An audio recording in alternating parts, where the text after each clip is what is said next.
কৃপা ভরা ছিল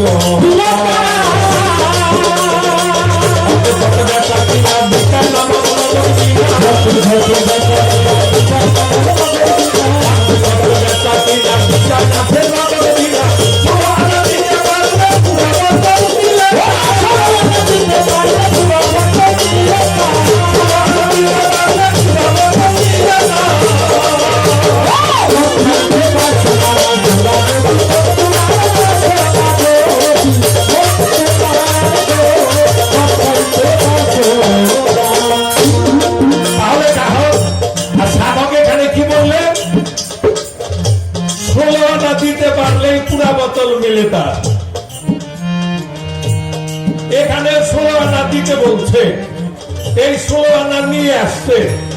এখানে এই 16 আনা দিলেই তার পুরা বোতল মিলবে। তাহলে এই 16 আনা ব্যাপারটা কি? এটা এক একজনের কাছে এক এক রকম। 16 আনা আপনি রানী শক্তি ধরতে পারেন, এক নাম্বার গেল। 16 আনা কাম, ক্রোধ, লোভ, মোহ, মদ, মাৎসর্য, অর্থাৎ আমিত্ব বলতে যা কিছু আছে সবার সমন্বয়ে 16 আনা। এই সম্পূর্ণ কিছু গুরুর চরণ অর্পণ করতে হবে। আমার বলতে যে ভাষাটা, এই ভাষাটাই ভিতরে থাকা যাবে না। আমার বলতে কিছু নাই, সবই আমিত্ব।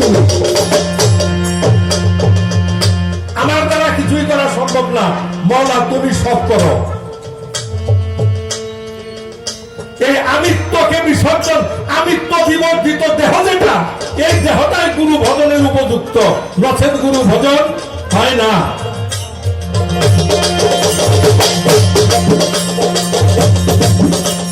ভক্তি ছাড়া মুক্তি নাই, তার লোকে ভক্তি ছাড়া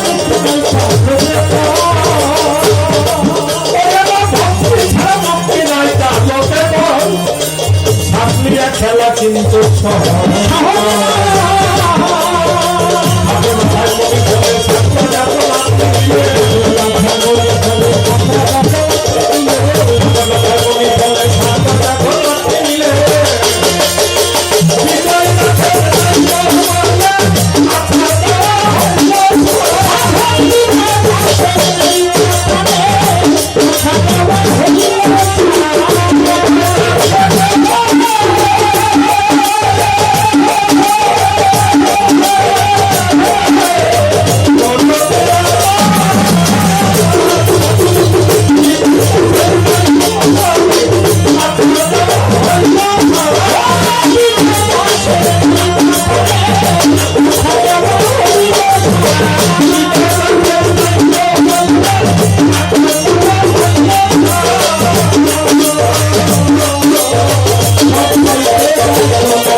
গুরু ধরার কাজটা কি, আর গুরুর ধরব কোন জায়গায়?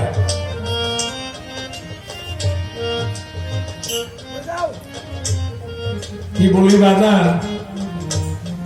আসিলাই কখনো আসছি প্রথম। গুরুর ধরার কোন জায়গা নাই, গুরুর ধরার কোন জায়গা নাই। এই যে হাতের উপরে হাত রাইখে কলেমা পড়াইয়া, তওবা পড়াইয়া বয়াত করানো হয়, হাতের উপরে হাত রাইখে তারপরে এটা বয়াত করানো হয়। আমরা যখন এই দরবারে ওই ঘরে বসছিলাম, ওই ঘরে যখন বসছিলাম তখন আমার তারা ভাই কি ভক্ত নাকি ছেলেটা, একটা হাতও নাই। হ্যাঁ, আসতে পারে, ওনার একজন ভক্ত, এই ছেলেটার একটা হাতও নাই। এই লোকটাই না দাদা, আমি একটু তারা বেদনে নিও না। এই যে ছেলেটা দেখেন, আমি দেখি নাই কখনো, আমরা ঘরে বসা ছিলাম, তখন এই ছেলেটা গিয়া আমাদেরকে ভক্তি করলো। বাবা তুমি মনে দুঃখ নিও না, ওর তো একটা হাতও নাই, ধরবে কোথায়? আপনি কাছে যে বয় তৈব হাতের উপরে হাত রাখে তো কলমে পড়া, ওর তো একটা হাতও নাই, ওর হাত পাবেন কোথায়? তাহলে অবশ্যই ধরার জিনিস নেই। বাজান বসো, তোমার কষ্ট দিলাম। তাহলে ওর হাত তো নাই একটা, তাহলে ওর পরে ধরবে, ওর ধরার জায়গা নাই। তার গুরুর হাত ভক্তর ভাই ধরবো কি, তাও তো ধরার পাব না, তাহলে ও বেদ ধরবি।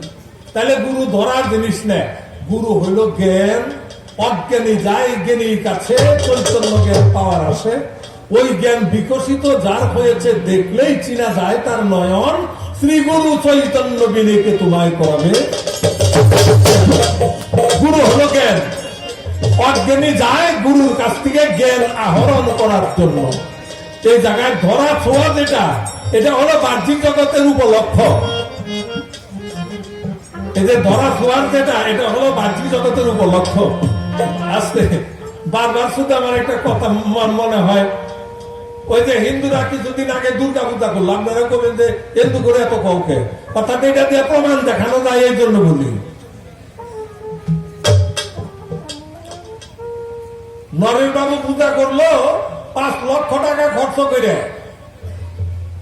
5 লক্ষ টাকা খরচ করে নরেশ বাবু পূজা করলো, কিন্তু নরেশ বাবু তার মাপ মাইরে বাদ দেয় নাই। এটা একটা কথার কথা বললাম। যদি তাই না হয়, এই প্রতিমার জাগ্রত দেবতার পূজা না করে প্রথম এই প্রতিমার পূজা করলে কোনো লাভে আসবে না। অন্তরের আত্মভক্তি যদি জাগ্রত না হয়, গুরুর কাছ থেকে জ্ঞান আহরণ করার মতো জ্ঞান যদি ভিতরে জাগ্রত না হয়, ওই হাতের উপরে হাত রেখে কলমা পড়লে, তওবা পড়লে এই তওবা কাজে আসে না। ওই এক ছেলে তওবা করছে, হুজুর যাইতেছে রাস্তা দিয়ে, ওই সবসময় সিগারেট বিড়ি খায়, তখন কয় যে সিগারেট খাওয়া বন্ধ করবার চাইতে বন্ধ করা পারি না, তো হুজুর যাইতেছে, হুজুরের কাছ থেকে তওবা করে রাখি। তো হুজুরের ডাক দেখতেছে, হুজুর বেদবি মাফ করবে, আমি সিগারেট খাওয়া বন্ধ করা পারি না, আপনি আমার একটু তওবা পড়াই দেন তো। তখন কয় তো অজু করে আসো। অজু করে আসছে, হাতের উপরে হাত রাখে ওরে তওবা পড়াইছে। তওবা পরে এসে মাথায় হাত দিয়ে বলতেছে, বাবা যাও, আর তুমি সিগারেট খাইবে না, তওবা করলা। কিন্তু 2-3 মাস পরে ওই হুজুর রাস্তাতে যাইতেছে, দেখে ওই ছেলে এক গাছের সাইডে বসে গাঁজা খাইতেছে। কথাগুলি কি বলি, অপরাধ ক্ষমা সুন্দর দৃষ্টিতে দেখবেন।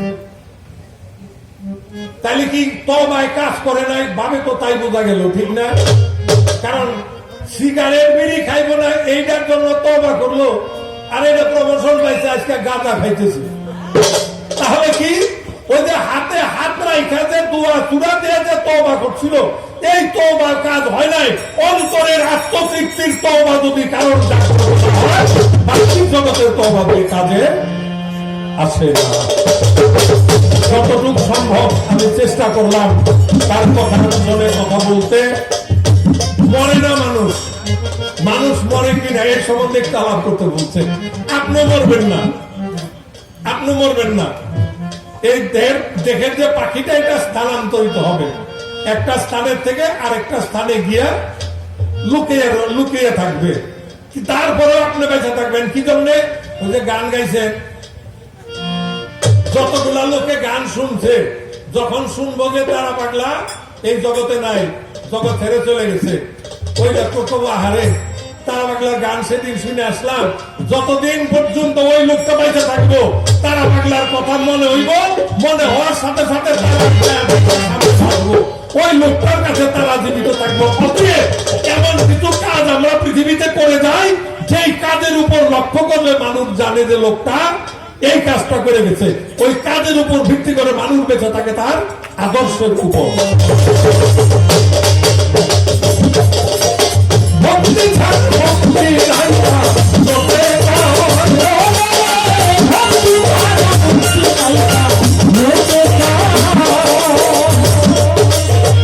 আপনি